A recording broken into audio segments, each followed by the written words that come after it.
Oh, I see you've returned. I guess that means I should probably continue this series. Alright, well, in that case, I suppose we should just jump right into it, shouldn't we?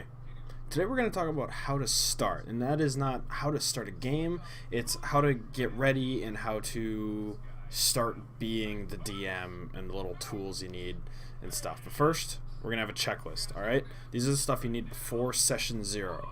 You're going to need kind of a general understanding of the rules, and I'll get into that more in a couple seconds here. You're going to need you, obviously. That's the most important part.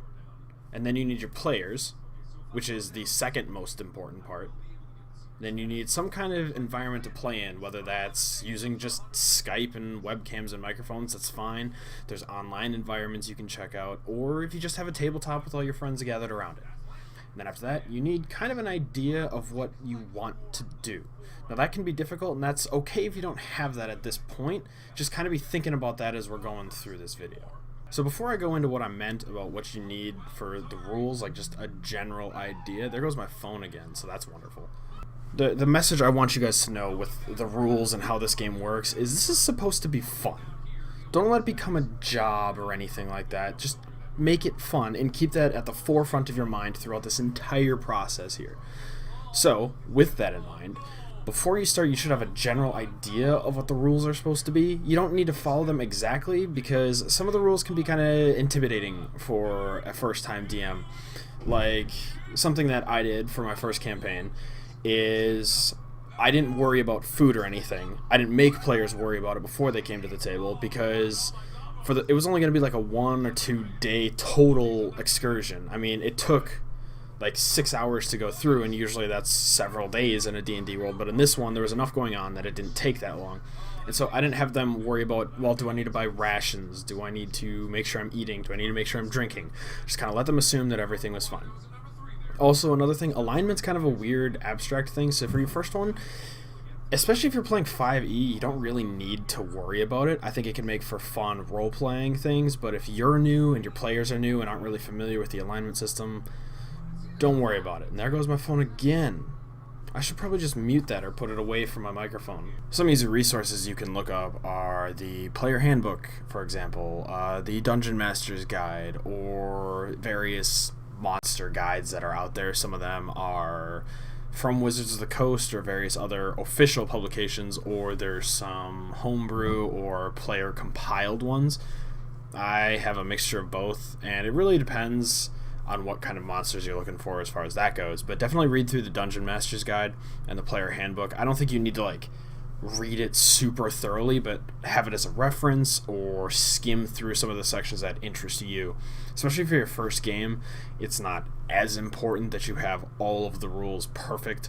And like I said, customize them a bit. Leave out things that you think are boring. It's not really a big deal. This is your game and it's supposed to be fun. Make it your game. And building off of that, when I first started, I didn't have my players make characters right away. What I did is I printed off templates, because you can get templates online with basic characters like a first level cleric, a first level paladin, a first level ranger. I just printed those off and assigned them to people, and this proved to actually be pretty nice for my newer players, because instead of them having to think up who they wanted to roleplay, I was able to give them a template and they were just able to slide right into the shoes of that person and assume the role. And I think it really helped them out, especially when they had experienced players next to them. And by experienced, I mean they had played twice before. So I think this helped them feel a little bit more prepared, because they didn't have to think about, well, which spells do I want? Okay, I already know which spells this character has. I already know this player's stats. All I need is a name, and then what I did is I gave them 15 minutes to think of a backstory. And whether or not they came up with anything, I let them share it. If they didn't come up with anything, I'm like, alright, that's fine. That's okay. It doesn't really matter that much right here. We're only going to play this once, and these characters are going to be gone after this. This is just an introductory, and it's supposed to be fun for all of us. If you guys are wondering why my screen isn't filled with my face, it's because my camera has a weird aspect ratio, and that it doesn't fit to the screen very well. And also, I don't like my face being that big in a video. So, yeah, deal with it.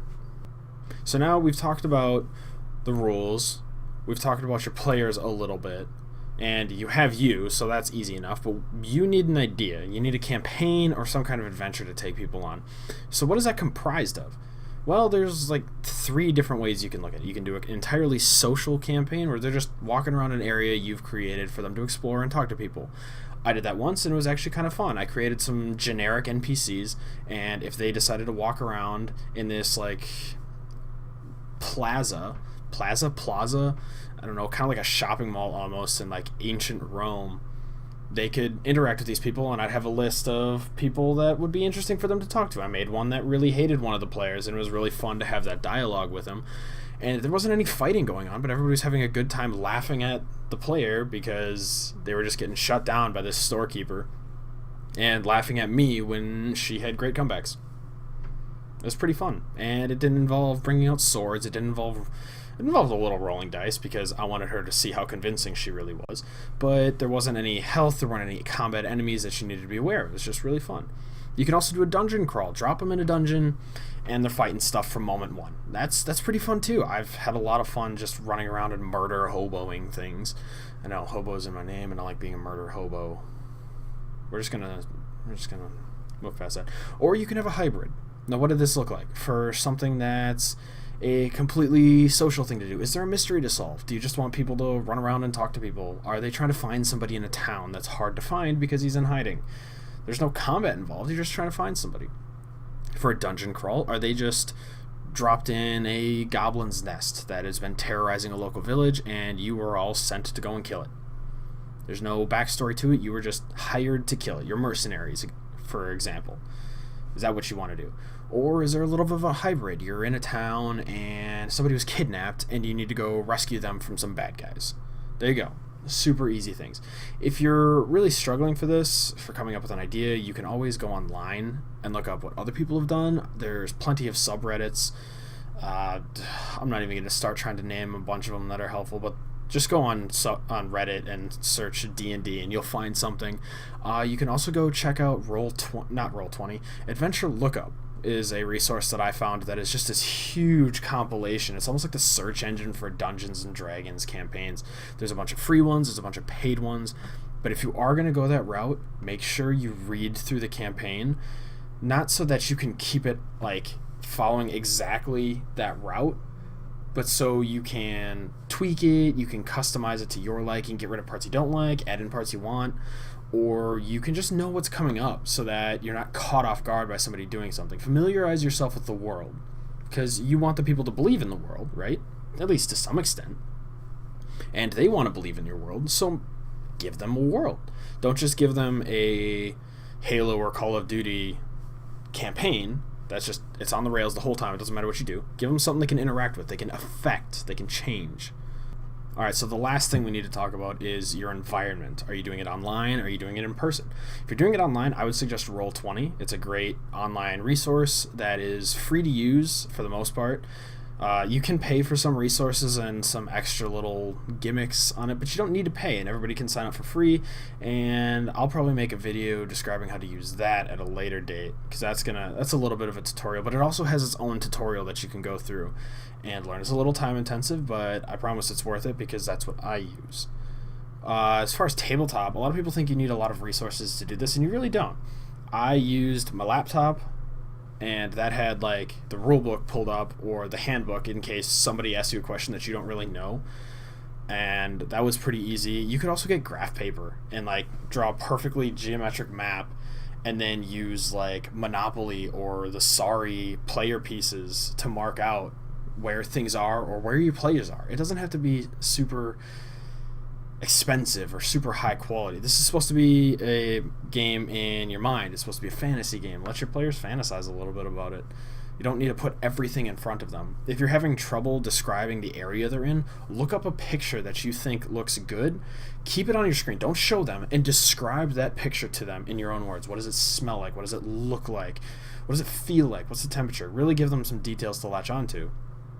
And think about this stuff before you go into it. Like, I know this is a lot of information in one video, and I'm going to be breaking this down, and I'll be repeating some of this in later episodes. I think next week we're going to do an episode on session 0, like what do you do when you're first sitting down. This is all stuff you kind of want to be whirling around in your head, and you don't need to have answers for everything along the entire course of the campaign. These are just things that think about. kind of plan ahead a little bit, but you don't need to have a solid concrete idea until you sit down at the table. And I think that's all that we really need to talk about for getting started. We've talked about understanding the rules to an extent that you're happy with and that you could probably hold a conversation with someone about, so you can tell them what you don't like and what you don't use in your games. Or I say games, but this will be probably your first game. What you don't like, it's fine to remove things. That's okay.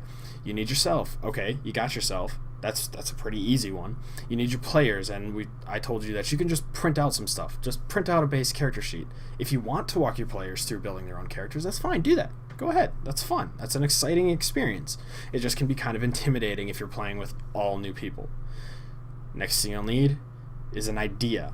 Like what do you want them to do? Do you want it to be a social? Do you want it to be a dungeon crawl? Do you want it to be a hybrid? And now the final thing is you need a place to play.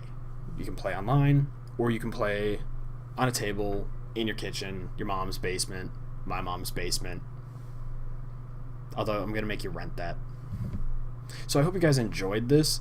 I might have been a little rambly, but I tried to stay on a thinger. If you guys have any questions, put them in the comments below. And next episode, I'll try and start the episode by answering your questions. And hopefully we can... Yeah, next week we're going to do session 0. Yep, your first time sitting down with your players. That's what we're going to do. And I will see you all there. I hope you'll join us for our next adventure. Until next time, though, please take care of yourself, and I will see you later.